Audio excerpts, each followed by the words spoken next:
Hoy nos toca hablar otro tema, ¿no? Sobre el sufrimiento.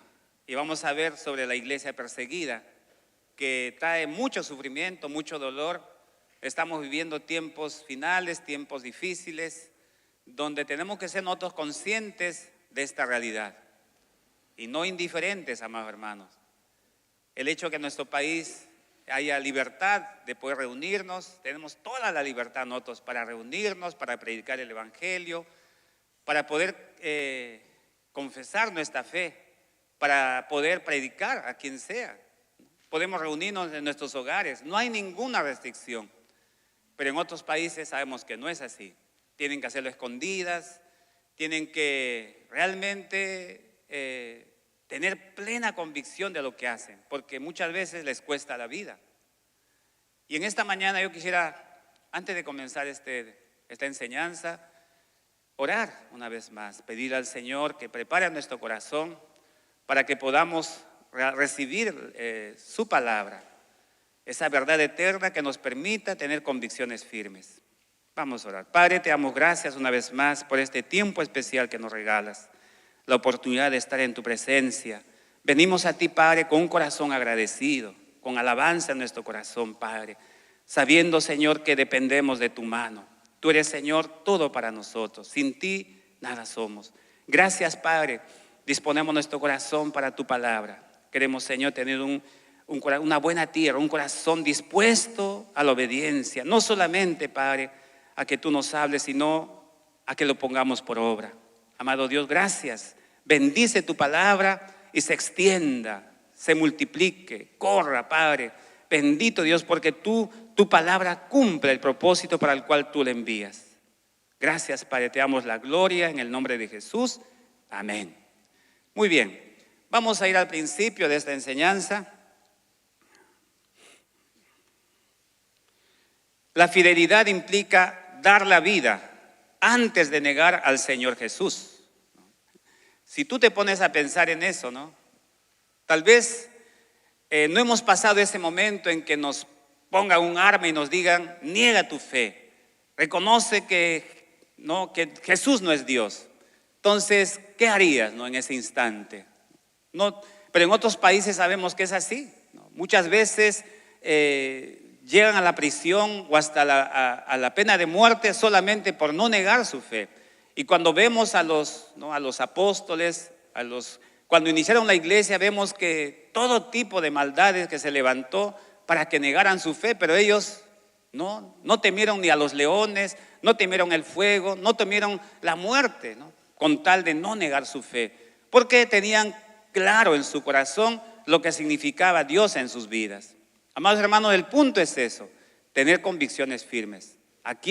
¿Por quién vivimos? ¿Para quién vivimos? ¿Para qué estamos en este mundo? Convicciones firmes. Jesús, cuando vino a esta tierra, Él sabía a lo que vino. Él sabía que tenía que sufrir. Por eso en Getsemaní, cuando oró, dice, oraba hasta derramando gotas de sangre por el clamor que había en su corazón, porque sabía lo que venía, el precio que tenía que pagar, el sufrimiento que estaba por delante. Nosotros tenemos que ser conscientes que estamos en ese tiempo. El enemigo, amados hermanos, no descansa. Sabemos que el que trae aflicción no es Dios, es Satanás, es el enemigo de nuestras vidas. Él se opone completamente a todo creyente, porque él lo que busca es, ¿a qué vino Satanás? Dice, a robar, a matar, a destruir. Y ese es su propósito siempre. Quiere destruir las iglesias, quiere destruir a los pastores, quiere destruir las familias, quiere destruir a los niños. Tenemos que tener conciencia y claridad en eso. Por eso nuestras convicciones deben ser firmes. ¿A quién seguimos? Muchas gracias, hermano. Apocalipsis 2:10, mira lo que dice. No tengas miedo de lo que estás por sufrir. Hay una advertencia acá. No temas.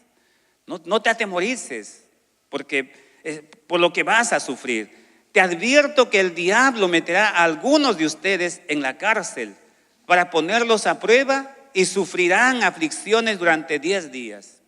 Acá claramente Dios les está señalando lo que venía por delante: sufrimiento, cárcel, ¿no? Amados hermanos, la persecución contra la iglesia ha sido permanente desde siempre. Con nuestro Señor Jesús comenzó, ¿no? Porque a Él lo persiguieron totalmente hasta llevarlo a la muerte, ¿no? Un creyente fiel tiene claro en su vida, ¿no?, la majestad de Dios. ¿A quién sirve? ¿A quién ha entregado su vida? Y sabe por qué vive, ¿no?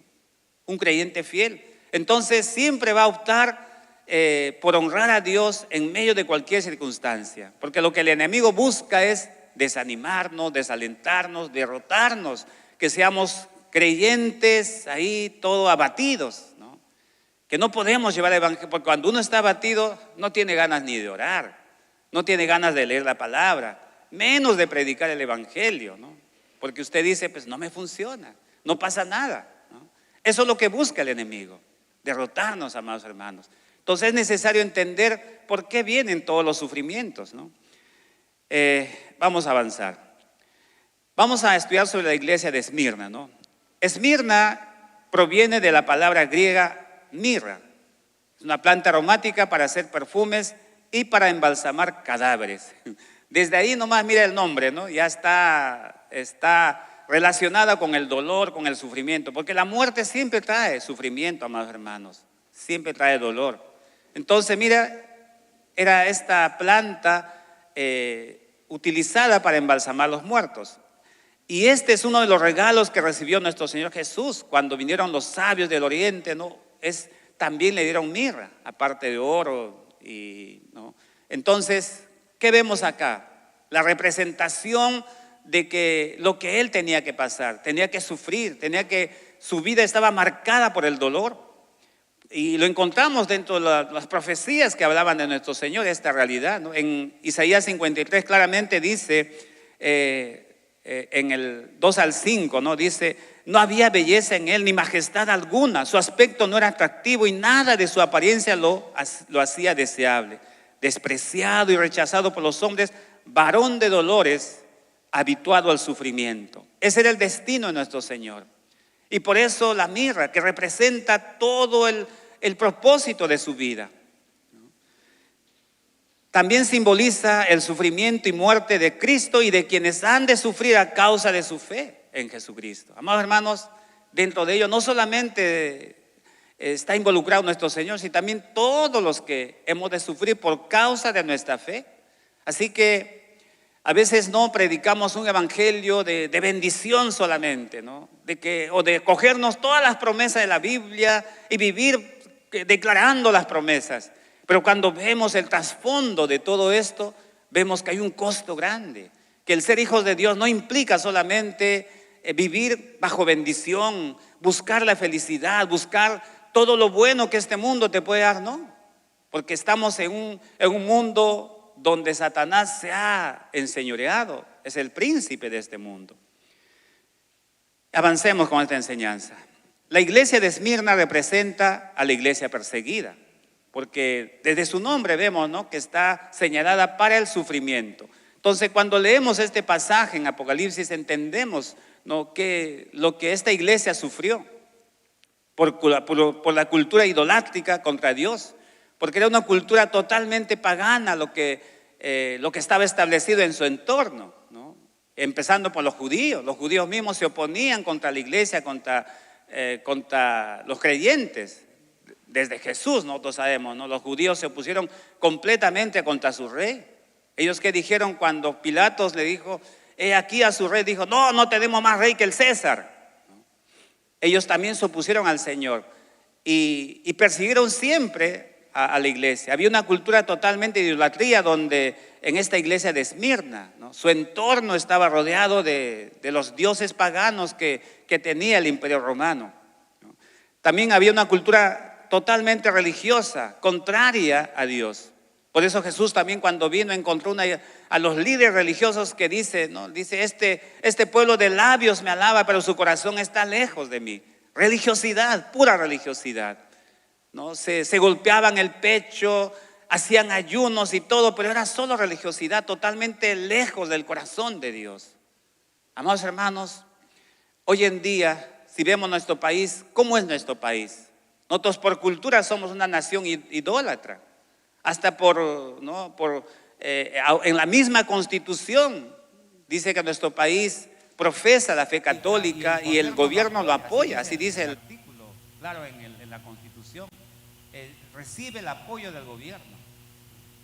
Pero sabemos cómo es, ¿no? Delante de Dios nuestra cultura. Hace poco han celebrado, ¿no? Al Señor de los Milagros y todas esas, ¿no? Toda esa cultura idolátrica de nuestra nación. Y sabemos a quién se adora, ¿no? Detrás del Señor de los Milagros, ¿quién está? Entronado el mismo demonio, amados hermanos. El príncipe que gobierna nuestra ciudad. En fin, todos entendemos que esto es abominable al Señor.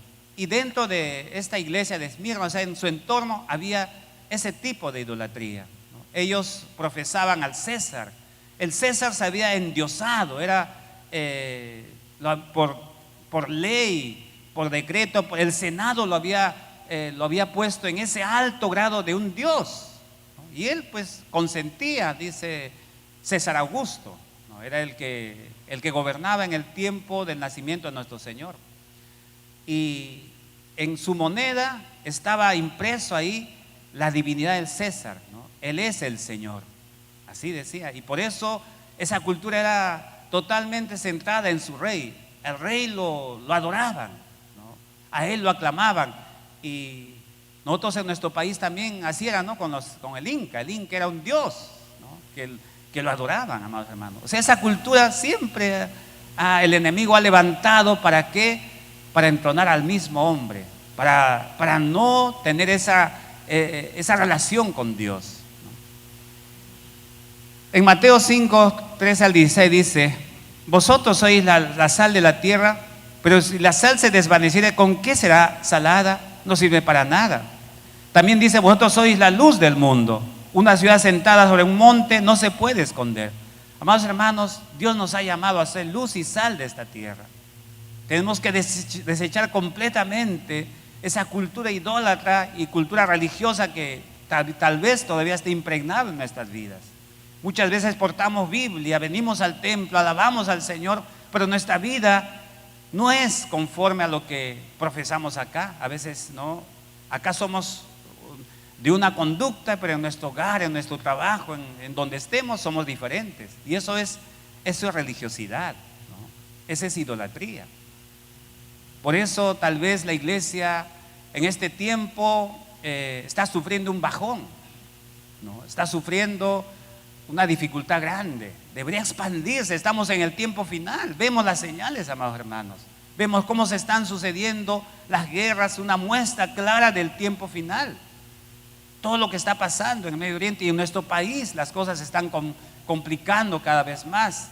Nosotros quisiéramos que se arregle, ¿no? Porque esto de las extorsiones, ¿no? Los cupos se están expandiendo. Imagínense que un día para que usted entre a su casa tiene que pagar. Imagínense. A ese nivel se está llegando, amados hermanos. Donde para que tengas derecho a estar en tu casa, tienes que pagar a aquellos que se dicen que son los que resguardan, los que protegen, ¿no?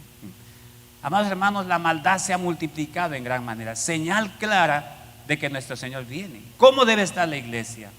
Ahí buscando la felicidad en esta tierra, buscando los placeres, exenta de lo que tenemos que hacer. Tenemos que orar, amado hermano. Tenemos que orar. Ese es el punto, tal vez que nos cuesta a todos, orar. El pastor preguntaba: ¿alguien puede orar una hora? Una hora no es nada para tantas necesidades que tenemos para cada día. Recuerdo en una enseñanza un pastor decía: hoy tengo tantas cosas que hacer, tengo mucho que orar. Porque, amados hermanos, la oración permite tu relación con Dios, permite que tú veas en las circunstancias en la mano del Señor obrando en tu vida. No se trata de pelear en nuestras fuerzas, menos el Evangelio. El Evangelio es poder de Dios. Es Dios quien tiene que obrar en tu vida y en mi vida. Y nosotros necesitamos ser luz en medio de un mundo de tanta oscuridad, amado hermano.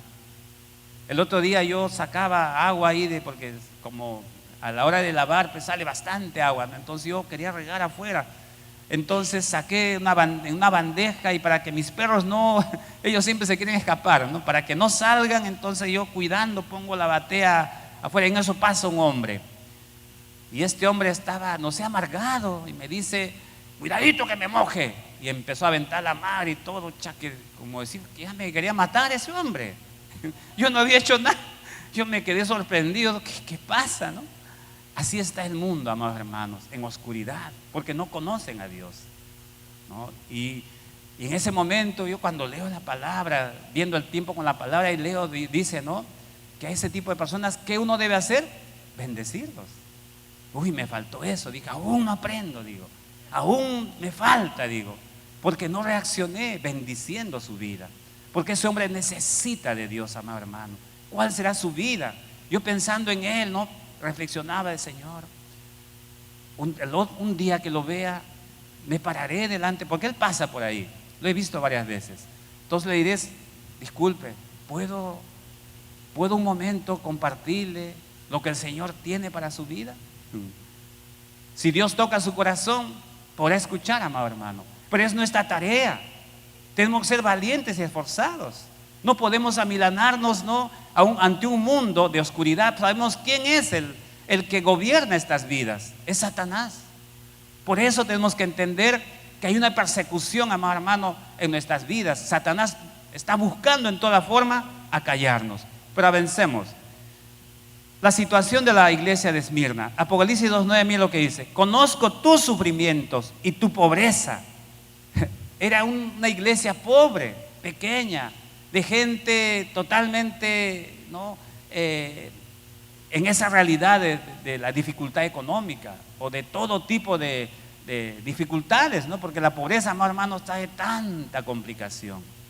Uno quiere ir al hospital, tiene que esperar lo que digan, ¿no? Ahí, un mes, espérese un mes, venga tal fecha. De repente hasta eso ya el paciente ya fue, ¿no? Cuán difícil es vivir en la pobreza, amados hermanos. En cambio, el que tiene, pues inmediatamente va al mejor médico. Si no hay acá en el país, viaja al extranjero, etcétera, pero tiene los recursos. Pero esta iglesia era una iglesia pobre, pobre, mira lo que dice. Sin embargo, eres rico, le dice. Sé cómo te calumnian los que se autodominan judíos y no lo son, pues solo son una sinagoga de Satanás. Ese era lo que le rodeaba, ese era lo que era su entorno, ¿no? Una sinagoga de Satanás. Es decir, las sinagogas, ¿qué significaban? Son los templos donde en ese tiempo se reunían para adorar a Dios. Los judíos, ¿no?, son los templos de los judíos. Pero era sinagoga de Satanás, es decir, donde no se hacía la voluntad de Dios, donde realmente Satanás estaba entronado en sus vidas. Hay iglesias, amados hermanos, que son sinagogas de Satanás, en este tiempo también, ¿no? Así que no pensemos que todas las congregaciones, porque portan Biblia, etcétera, ya son pues los templos del Señor. No, en este tiempo también hay sinagoga de Satanás, allá donde se predica solamente la teología de la prosperidad, donde se conmina, ¿no?, a la gente a que sea codiciosa, avariciosa, que solo anhelen y busquen a Dios por la riqueza, por las cosas materiales, donde conminan al creyente a que busque su felicidad solamente. Amados hermanos, hoy en día está pasando todo eso y vemos gente que se enriquece en gran manera. Yo digo, pero el creyente es tonto, no se da cuenta que esos pastores se llenan de plata, de millones y millones, y ellos siguen ahí fieles. Increíble es nuestra naturaleza humana. La historia muestra que la persecución, dolor y muerte es parte de la vida de la iglesia. Si nosotros vemos los pasajes bíblicos, siempre está presente el sufrimiento, la persecución. En Juan 16:33 dijo nuestro Señor: aquí en el mundo tendrán muchas pruebas y tristezas, pero anímense, dice el Señor, porque yo he vencido al mundo. Jesús nos muestra el otro panorama de un mundo caído, de un mundo que está en camino de muerte, camino de destrucción. Amado hermano, el hombre sin Dios, ¿cuál es su destino? Es el infierno, es el fuego eterno, es el lugar de tormento, como vemos en la palabra. Ese es el destino del hombre sin Dios. Pero Jesús nos muestra el otro panorama, que es un camino de sufrimiento. Es verdad, porque la vida del creyente no es una vida pues plagada de placeres, de felicidad, ¿no? Uno, claro, tenemos gozo, tenemos paz, tenemos esperanza, pero tenemos tantas luchas y dificultades, amado hermano. Yo no sé si a usted le pasa. ¿Tiene dificultades usted en su vida? Todos tenemos, y a montones, se añade una tras otra A veces decimos, Señor, ¿cuándo va a parar esto? Oramos por todo, pero siguen amontonándose los problemas. No hay cuándo acabe. Es parte de la vida, amados hermanos. Unos sufren más que otros. En Hechos 14:22 dice, mira, este es interesante, ¿no? Pablo dice, sana a un cojo de nacimiento, estaba junto con Bernabé, y los judíos, ¿no?, se levantan, lo perseguían. Ellos se habían salido de Iconio, de Listra, porque estaban ahí bajo persecución, lo buscaban, pero en toda forma para matarlo, para encarcelarlo, para desaparecerlo a Pablo, ¿no? Y lo persiguen hasta Listra, ¿no? Estos judíos que estaban endemoniados, si se permite el término, al punto que ellos en ese lugar de Listra ven a un cojo y en el nombre del Señor se levántate, se sana y camina, y se quedan maravillados. Y en ese lugar dice, trajeron toros, flores, y querían endiosarlo, querían presentarle sus ofrendas, sus holocaustos, diciendo, son dioses que han venido a nosotros, estos hombres son dioses. Y ellos se arrancan las vestiduras y dicen, no, somos hombres comunes y corrientes como ustedes, no hagan eso, por favor. Y estaban ya convenciendo, y de repente llegan estos judíos y los acusan, ¿no? ¿Y qué hacen? Le dicen, estos son los que pervierten, ¿no?, que están tocando nuestra cultura, están ahí, ¿no?, llevándonos a quebrar nuestros dioses. Entonces, ¿qué hacen? Lo condenan, lo apedrean, aparentemente lo matan a Pablo. Ya estaba tirado Pablo, ya estaba como muerto, pero él nuevamente se levanta y él dice en el 22, dice, fortaleciendo a los discípulos, animándolos a perseverar en la fe, les dice, es necesario pasar por muchas dificultades para entrar en el reino de Dios. Amados hermanos, él es un testimonio claro de una vida de sufrimiento por predicar el evangelio. Atrévete a predicar el evangelio, a ver si te va a ir bien. En nuestro país tal vez tranquilo, no pasa mayor cosa, pero normalmente hay una oposición, amado hermano. El enemigo no quiere que prediquemos el evangelio. Cuando la iglesia está tranquila, calladita, el enemigo está también tranquilo, en silencio, no pasa nada, no, esta iglesia no hace nada, ¿no? Pero cuando tú te levantas a predicar el evangelio, cuando tú te dispones a servir al Señor de corazón, empiezan los problemas. El enemigo se levanta, ¿no? Así como en el caso de Pablo. En el siglo XXI la persecución, amados hermanos, se ha incrementado de modo exponencial. No creas que las cosas, no, antes era así, pero ahora ya no. Es todo al contrario. Según las estimaciones, hay 365 millones de cristianos, ¿no?, y enfrentan altos niveles de persecución y discriminación por causa de su fe en el Señor. Hay una gran persecución a nivel del mundo. Por eso yo decía, ¿no?, tal vez en nuestro país, como no vemos ese en forma marcada, en forma ahí, una realidad que tal vez nos alcanza o nos toca, porque todo parece estar en paz y bonito, ¿no? O sea, no vemos eso. Vemos la persecución de Satanás en otras maneras, ¿no? Tal vez por la enfermedad, tal vez por, no sé, por los problemas que se levantan, hacen que nuestra vida como creyentes sea un poco ahí como aletargada, ¿no?, en dificultad. Pero, amados hermanos, hay una persecución grande a nivel del mundo.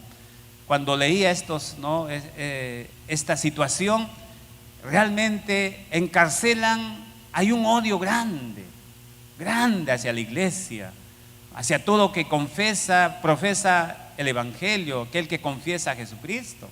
Hay un odio grande en el mundo, sobre todo en los países islámicos, ¿no?, donde son tan radicales, ellos no permiten por nada otra forma de pensamiento, otra ideología, no permiten, ¿no? Para ellos es todo pena de muerte, encarcelamiento, y lo hacen, amado hermano.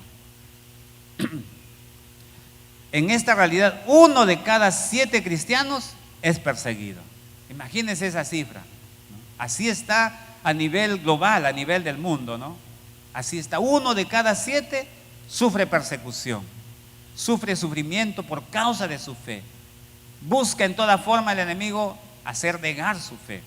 porque en términos finales lo que Él quiere es eso, que nos callemos, que pasemos desapercibidos, que seamos agentes secretos, que nadie sepa que somos creyentes, ¿no?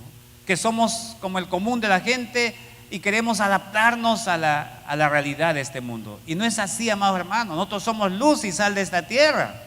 Tenemos que ser diferentes, tenemos que ir contracorriente. No podemos nosotros anhelar lo que el mundo anhela, porque este mundo anhela lo que Satanás pone en su corazón. Nosotros tenemos que anhelar lo que Dios quiere para nuestra vida. Y Él quiere que realmente su obra tan grande que el Señor hizo en la cruz trascienda, alcance a más gente. La Biblia dice que Dios no quiere que ninguno se pierda, que todos procedan al arrepentimiento. ¿Y quiénes lo van a hacer? ¿Quiénes son los emisarios de Dios en este tiempo? Es la iglesia, amado hermano, somos nosotros. Usted dirá, pero pastor, acá no hay persecución, acá estamos todos en paz y tranquilos. Vamos a ser indiferentes a los que sufren. Amados hermanos, iglesias con gente en el interior lo queman. Aparece uno con metralleta y empieza a dispararlos. Hay un odio grande en el mundo. Por eso nosotros tenemos que orar por ellos. No podemos ser indiferentes al sufrimiento de nuestros hermanos. ¿Cuánto decimos amén? La situación de la iglesia de Esmirna. Vimos, ¿no?, que decía es una iglesia pobre, iglesia bajo pobreza como resultado de la persecución. ¿Qué significa esto, amado hermano?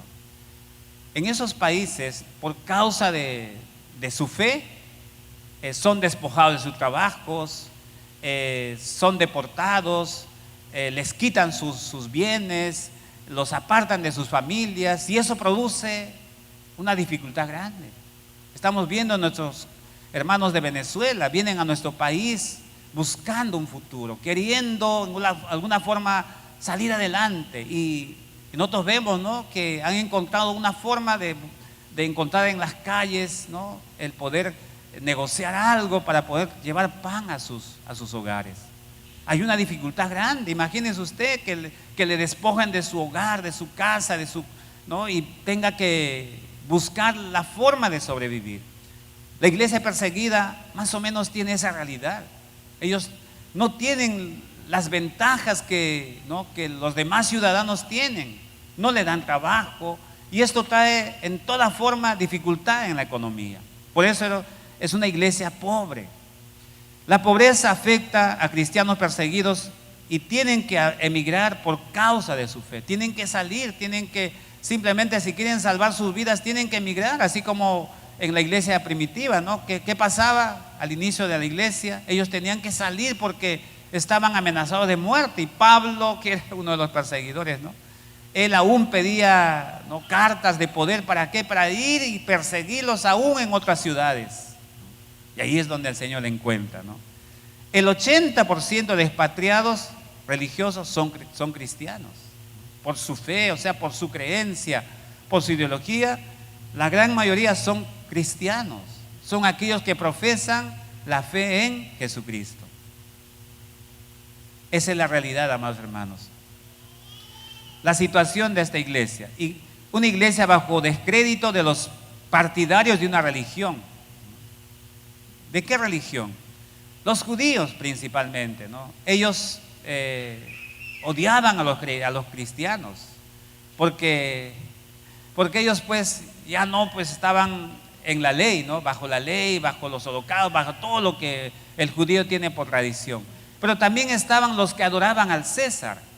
Era su Dios el César, y eran leales, eran fieles, ¿no? Los judíos tenían, como siempre por tradición y por historia han sido monoteístas, o sea, tenían un solo Dios. A ellos se dice se les consentía, ya pues no les exigían que adoren al César, pero a los creyentes sí le exigían que adoren al César, porque los judíos mismos se encargaban de señalar que ellos les aparten de esa exclusión, díselo, porque ellos no son judíos, ellos tienen otro Dios, ellos tienen otra religión, tienen otra creencia, ¿no? Y le acusaban con que ellos no adoran al César, no respetan al César, y por eso le perseguían, amados hermanos, a la iglesia de Esmirna. Hoy en día la religión más perseguida desde la perspectiva ideológica es la iglesia cristiana. Hay muchas ideologías, ¿no? Está el judaísmo, el hinduismo, el budismo, el islam y otras, pero son las más grandes estas, que agrupan a la mayor cantidad de la gente en el mundo. Y son creencias muy radicales, ¿no? Ellos defienden su ideología de manera total, ¿no? No permiten, hay leyes, amados hermanos, que establecen de blasfemia cuando alguien, por ejemplo, pasa un mensaje por WhatsApp, ¿no? Y ellos simplemente dicen, no, esta es una blasfemia contra nuestra fe, y esa es condena de prisión. Veía casos de personas que solamente por un WhatsApp estaban encarcelados años, ¿no? Y no podían, y la gente se agolpaba en contra. O sea, hay un odio de la gente hacia el creyente. Y ese odio, ¿quién lo enciende, amados hermanos? Es Satanás. En nuestra sociedad, por ejemplo, ¿no? Tal vez no tengamos esta situación, pero yo me acuerdo cuando mi papá se hizo creyente, ¿dónde nació el odio? ¿Dónde nació el repudio? De su propia casa. Yo me acuerdo que yo lo aborrecía a mi papá. Entonces, es también, ¿quién enciende ese odio? ¿Quién enciende ese rechazo? Es Satanás, amado hermano. Es la misma realidad, tal vez en una manera distinta, pero es lo mismo que está pasando también en nuestra sociedad, en nuestro país. Hay persecución de parte del enemigo. Por eso que tal vez muchas familias aún no logran, ¿no?, alcanzar a toda su casa, a toda su familia. ¿Por qué? Porque el enemigo se encarga de poner tropiezos, ¿no?, de que no avance nuestra fe. Sigamos. La iglesia con muchas carencias materiales, nuestra iglesia de Esmirna, pero dice era enriquecida de Dios. ¿Qué es lo que importa, amados hermanos? Este mundo nos conmina pues a buscar lo material, ¿no? Buscar lo que llena la carne, lo que da placer, y este mundo está totalmente, ¿no?, en ese propósito. Pero los creyentes también debemos estar en ese propósito, amados hermanos, de buscar felicidad, de buscar los placeres de este mundo. No es así.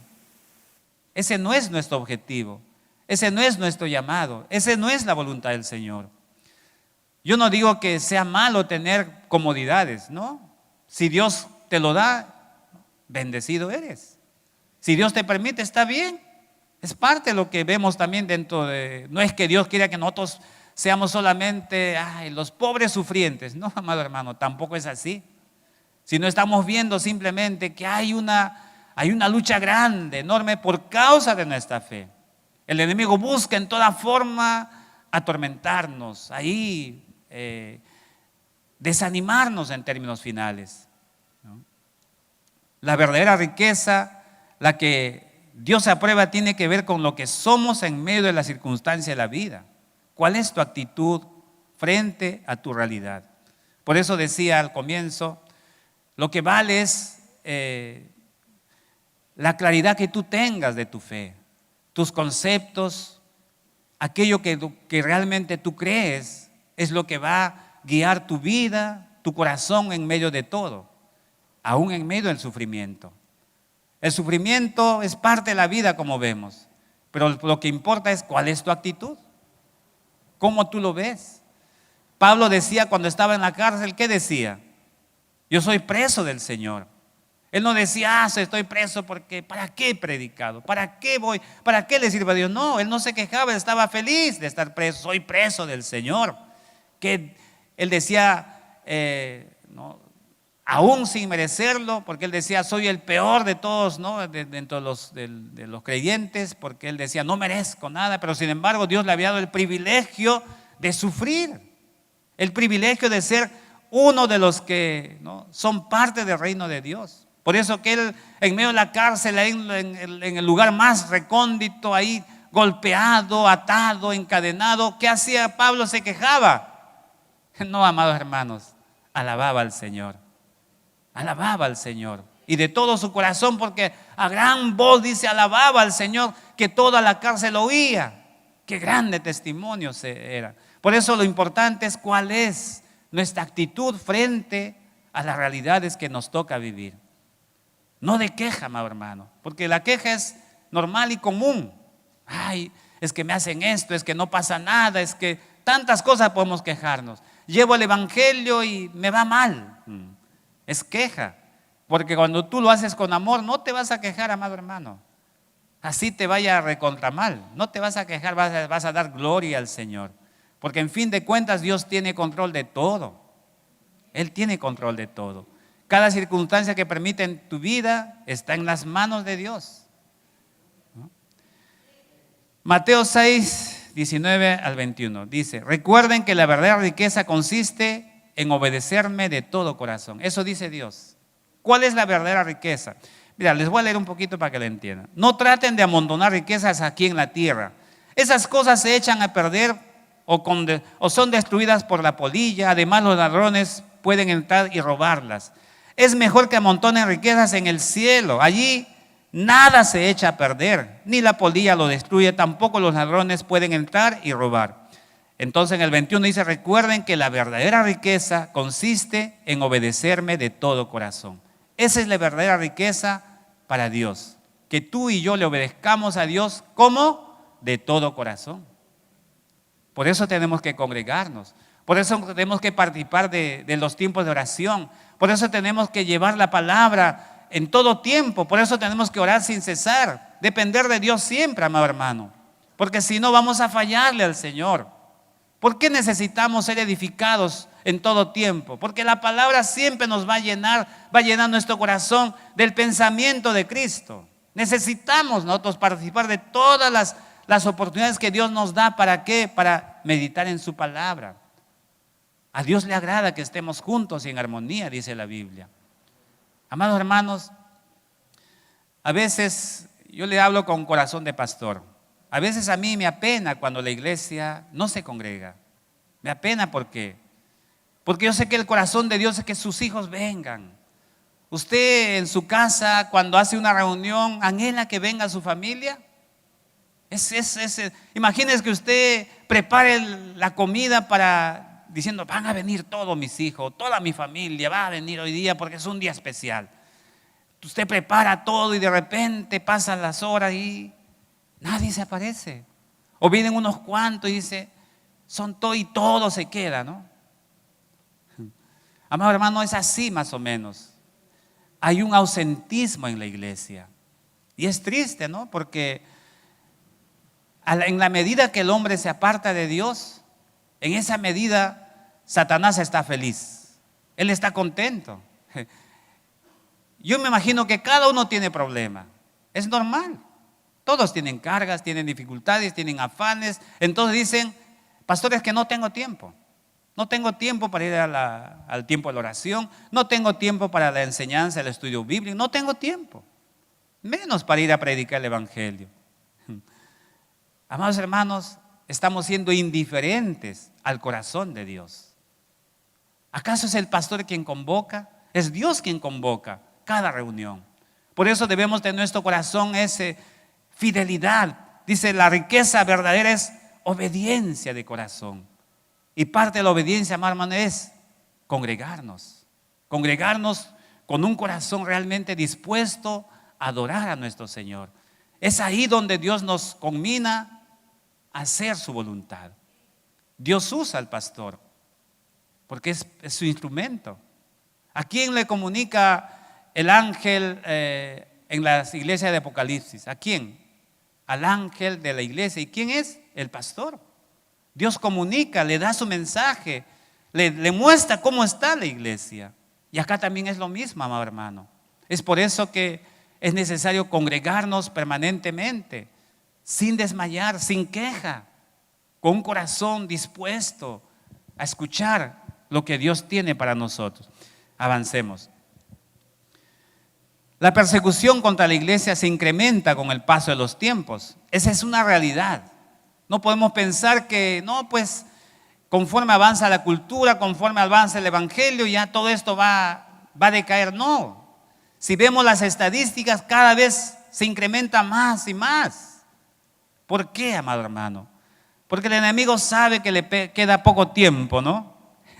Le queda poco tiempo y él está furioso, queriendo asolar, queriendo destruir, queriendo hacer todo lo que pueda mientras le queda tiempo. La persecución busca que se renuncie a la fe y Dios lo permite, ¿para qué? Para probar la calidad de nuestra fe. Interesante, ¿no? Usted cree que el sufrimiento, pues pobre de mí, ¿no? He nacido para sufrir, he nacido para ser pobre, he nacido, etcétera, uno puede decir, ¿no? Amado hermano, en realidad, el que tiene fe en el Señor, el que es hijo de Dios, el que tiene a Cristo en su vida, es inmensamente rico.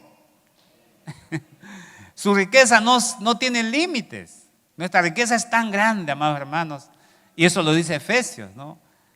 Nuestra alabanza sea al Dios y Padre, a nuestro Señor Jesucristo, que nos ha enriquecido con todo allá en el cielo. Tenemos tanta riqueza en Dios, amado hermano, y a veces vivimos pensando que no somos nada, que no podemos, que no valemos, etc. Eso quiere el enemigo, que usted se la crea eso, ese engaño y esa mentira. Pero realmente, amados hermanos, Dios quiere probar nuestra fe. Si realmente usted cree que es hijo de Dios, se va a parar firme aún en la adversidad. Porque si Dios permite el sufrimiento y el dolor en su vida por serle fiel al Señor, usted párese firme. Usted diga, Señor, tú eres el que me sostiene. Si esta prueba he de pasar, lo pasaré alabando tu nombre, siéndote fiel. No me voy porque a veces, amados hermanos, nosotros en esos tiempos dejamos de orar, dejamos de leer la palabra. Decimos, es que no pasa nada. Estoy orando, estoy clamando, estoy ayunando y no pasa nada. Usted siga perseverando porque Dios está probando su fe. Está viendo si realmente solo en los tiempos buenos usted es feliz y contento, en los tiempos malos si simplemente está con la cara larga. Así me pasaba antes, amado hermano. Ya he aprendido un poquito ya. La persecución de la iglesia tiene un final. ¿Por qué? Porque este pasaje de Apocalipsis 2:10 dice: no tengas miedo de lo que estás por sufrir. Te advierto que el diablo meterá a algunos de ustedes en la cárcel. ¿Para qué dice? Para ponerlos a prueba y sufrirán aflicciones durante 10 días. 10 días, poco tiempo. Así que, amados hermanos, no piense que el sufrimiento que Dios permite en su vida es para siempre, no. Además, hay un dicho que dice que no hay mal que dure 100 años, ¿no? Ni cuerpo que la resista. Realmente las dificultades que Dios permite, si es para probar nuestra fe, amado hermano, es en el tiempo que simplemente tú pases la prueba, que tú lo alabes al Señor, que tú digas, Señor, gracias. Porque siempre el sufrimiento nos enseña, amado hermano. Nos enseña a ser humildes, a ser mansos, a depender más de Dios, a orar con más intensidad. Nos enseña a batallar con nuestro verdadero enemigo, que es el diablo. Nuestra lucha no es contra carne ni sangre, dice la Biblia. Es contra ese ámbito espiritual maligno. Tenemos que tener claro de dónde viene nuestro sufrimiento o las cosas que nos van pasando. Dios lo permite, sí, porque está probando tu fe. Si realmente amas a Dios. Miren lo que dice Apocalipsis 12:12. Ay de los moradores de la tierra y del mar, porque el diablo ha descendido a vosotros con gran ira, sabiendo que tiene poco tiempo. Esa es la consigna de Satanás, ¿no? Le queda poco tiempo y está con gran ira, furioso, buscando a quién afligir, a quién dañar en lo más que pueda. Ahora, ya para ir terminando, la respuesta a la persecución, ¿qué dice el Señor en este pasaje? No, después que sufra, dice, aflicción durante 10 días, dice, sé fiel hasta la muerte y yo te daré la corona de la vida. ¿Qué nos pide el Señor? Serle fiel, amado hermano. Fidelidad. Es fácil serle fiel cuando todo nos va bien. Es fácil, ¿no? El punto es serle fiel cuando las cosas van mal. Cuando de por medio hay aquellas cosas que no entendemos. Sufrimientos que no entendemos. Estuvimos orando por mi sobrino Sting. Bastante tiempo oramos por él. Él tenía cáncer. Al final no pudo más y a su mamá le decía: mamá, ya no aguanto más. Yo confío en Dios, decía, pero ya no aguanto más este sufrimiento. Yo quisiera ya partir. Y su mamá decía: no, hijo, no. Tienes que seguir creyendo que Dios te va a sanar. Pero él es joven, 33 años, pero al final falleció. Y el dolor de su madre hasta ahorita ha pasado ya buen tiempito, pero hasta ahora sigue ese dolor, ese sufrimiento. Cada vez, y hay temas que nosotros nos juntamos todos los domingos como familia en un culto, y ella participa, ¿no? Y hemos tocado el tema de la muerte, y al tocar ese tema ella siempre se quiebra. No hay forma de consolarlo. Por más que en la palabra encontramos la esperanza, ¿no? Que Jesús derrotó la muerte, que la muerte ya no es nuestro enemigo, que nos espera una gloriosa eternidad con Él, que cuando partimos, dice, estamos ya en su presencia y es algo glorioso para el ser humano alcanzar la presencia del Señor. Pero sin embargo, ella preferiría tener a su hijo presente. Y es normal, amado hermano. Es triste ver al hijo partir. Entonces hay cosas que realmente nunca vamos a entender. No vamos a entender el dolor y el sufrimiento, amado hermano. Pero Dios lo permite. ¿Qué tratos tendrá el Señor con su vida, con su esposo, con su hijo, con otro hijo, etcétera? No sabemos, solo Dios sabe. En el tiempo uno entiende las cosas. Pero ¿qué nos pide Dios? Fidelidad. Séle fiel, aun cuando no entendamos por qué tenemos que pasar todo tipo de adversidades. Y así tantas cosas habrán que nos van pasando en la vida, amado hermano, que no vamos a entender. Pero ¿qué te pide Dios? Sé fiel, nada más. Persevera hasta el final. ¿Por qué? Porque si tú tienes convicciones firmes que Jesús es tu Señor, Él tiene cuidado de ti y tiene para ti lo mejor, siempre lo mejor. Esta vida no es lo mejor, amado hermano. Estamos en un mundo caído, un mundo bajo maldición, donde Satanás es el príncipe de este mundo, lo dice la palabra misma. Él se ha levantado como gobernante de todos aquellos que no creen a Dios. Él gobierna esos corazones. Él se ha entronado y engaña a todo el mundo, dice la Biblia. Este mundo está bajo maldición, no es lo que Dios quería para nosotros. Lo que Dios quería ha sido trastocado, sabemos, por el pecado.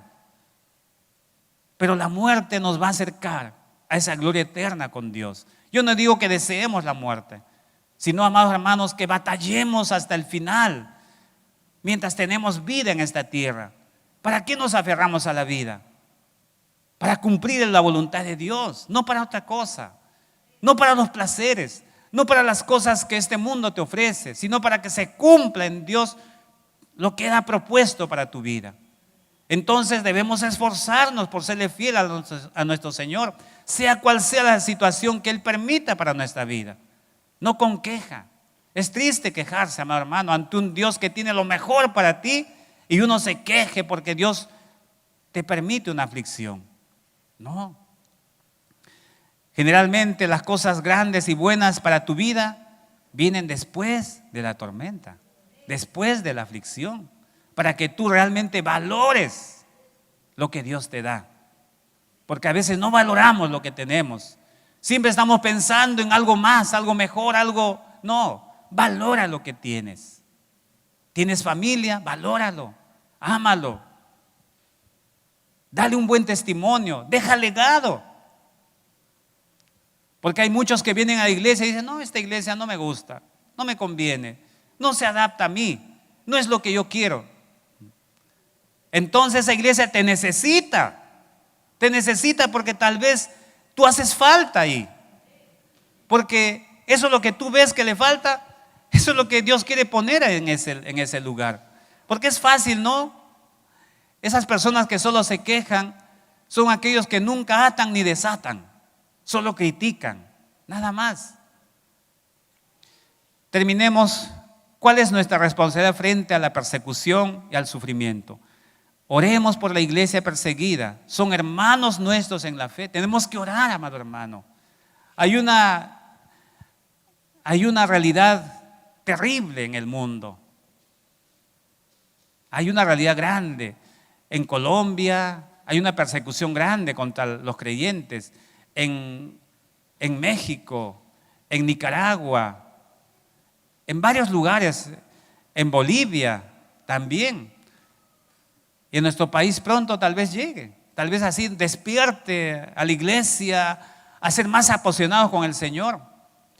Había un pastor que fue a la China, ¿no? Y cuando él supo la realidad de ese pueblo, ellos no tenían Biblias y siempre por lo bajo metían Biblias y ellos se sabían la Biblia.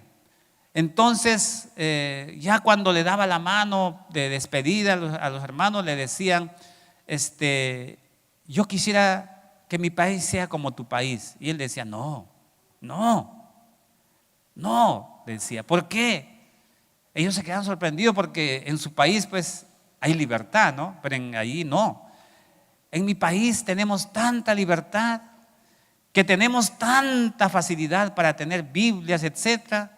Sin embargo, no la leemos, no la aprendemos.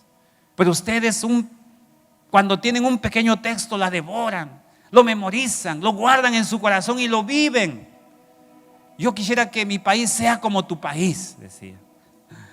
A veces, amados hermanos, necesitamos el sufrimiento para valorar a nuestro Dios, para realmente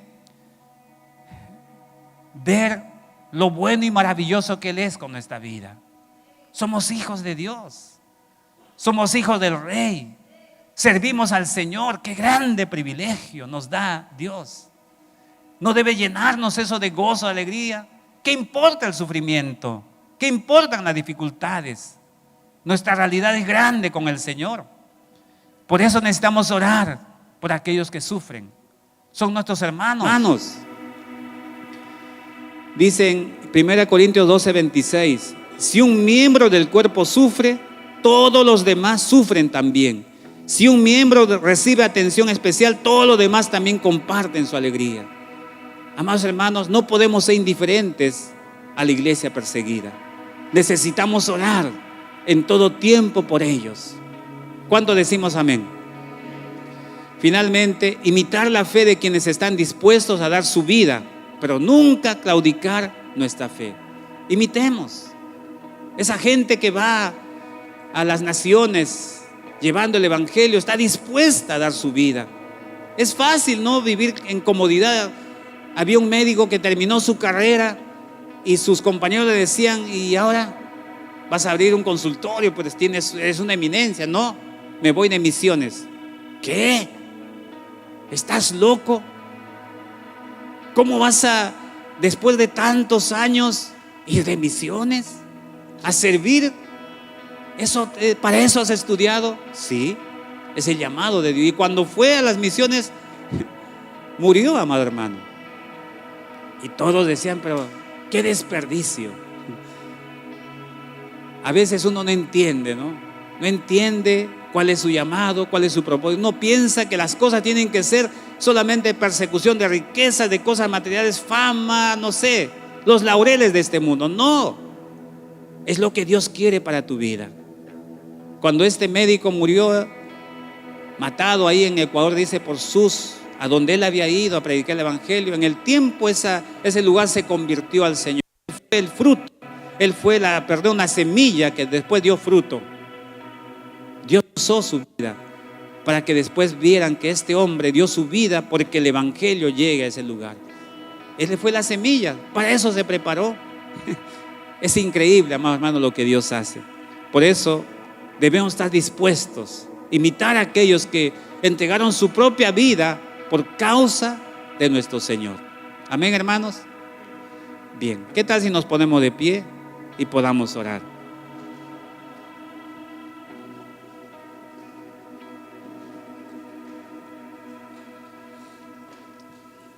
Amado Dios, solo podemos darte gracias por tu palabra. Gracias, Padre, por tu amor grande y maravilloso que alcanzó nuestras vidas. Estamos, Señor, en este mundo donde la maldad se ha multiplicado en gran manera y el enemigo busca en toda forma acallarnos, busca desanimarnos, busca, Padre Santo, afectar, como vemos en tu palabra, a muchos de tus hijos. Y no queremos ser indiferentes al sufrimiento, Padre, de nuestros hermanos en la fe, que en otros países son perseguidos en gran manera, muertos, son, Padre Santo, encarcelados, son, bendito Dios, en toda forma agobiados. Oramos, Padre, para que tu gracia, tu amor y tu poder los sostenga, que le des ánimo y valor para seguir avanzando, Padre, en medio de sus luchas. Que tú, Señor, renueves sus fuerzas, que tú los libres, Señor, de toda maldad, que tu palabra se extiende y corra, amado Dios, aún en medio del sufrimiento y la persecución. Porque sabemos, Padre Santo, que tú levantas hombres y mujeres valientes que puedan extender tu reino ahí donde es casi imposible, Señor, llevar tu palabra. Amado Dios, esta es la realidad de nuestro tiempo. Que de nuestro país, de nuestra iglesia salga, Señor, aquellos hombres y mujeres valientes, Padre Santo, que puedan llevar el mensaje de esperanza a aquellos lugares donde, amado Dios, no hay forma de que llegue, Señor, tu palabra. Oramos, bendito Dios, para que esta iglesia sea una iglesia que lleve el evangelio por encima, Señor, de las dificultades, por encima de las limitaciones, Padre amado. Amado Dios, gracias. Te pido también por aquellos que están sufriendo, Señor, por causa de su fe. Tú seas, amado Dios, obrando en sus vidas, dándoles el ánimo, las fuerzas y el valor para seguir, Señor, permaneciendo fiel a tu palabra, a tu voluntad. Tú le des convicción, Señor, firme de tu grandeza y majestad, amado Dios, y podamos, Padre Santo, vivir para ti. Gracias, Padre. Gracias, amado Dios. Queremos orar también, Padre, por estas peticiones. Amado Dios, por el trabajo de Alexander y de Gabriel. Y también, Padre Santo, tú derrames gracia en ellos, en su trabajo, y puedan congregar, amado Dios. Tú despiertes en ellos, Padre Santo, y quiebres de sus vidas todo espíritu maligno, Padre. Te lo pedimos, amado Dios, en el nombre de Jesús. Oramos también, Padre, por los análisis de esta petición, Padre, que puedan salir, Señor, conforme a tu gracia, conforme a tu buena voluntad, y pueda hacer la operación conforme también a tu voluntad, Padre. Glorifícate en la vida de nuestra hermana Catalina, Padre. Te lo pedimos, amado Dios, en el nombre de Jesús. Oramos por Pilar Gutiérrez, amado Dios, por sus hijos. Tú seas, Señor, dirigiendo también su empresa. Tú traigas bendición y salud, Señor, a esta familia.